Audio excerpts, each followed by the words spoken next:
अब दोनों माताओं की स्थिति कैसी है?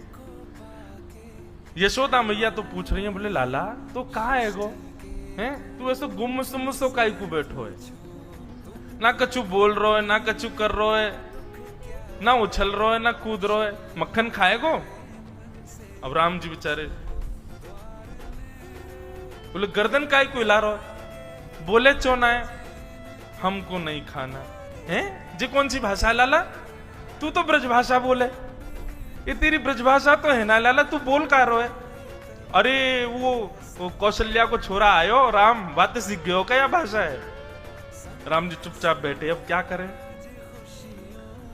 आहा, और वहां स्थिति क्या है? जैसे ही ठाकुर जी पहुंचे साकेत, अब तो वहां तो बड़े शिष्टाचार मर्यादा रहती है। दशरथ जी महाराज भोजन करने के लिए जब बैठते हैं तो बगल में एक छोटा आसन लगता है, छोटी चौकी पर छोटी थाली में राम जी पाते हैं। लेकिन यहाँ साकेत, यहाँ गोलोक धाम में तो नियम है कि श्री नंद बाबा की गोद में बैठ जाएं ठाकुर जी और उन्हीं की थाली में से खाएं। जो नंद बाबा खा रहे हो हाथ पकड़ने पहले मुंह खवाओ फिर खाइयो। यहाँ तो ऐसी लीला है।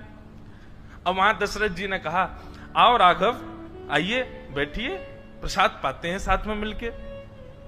बगल पे आसन पर आकर के कौशल्या मैया ने बैठा दिया।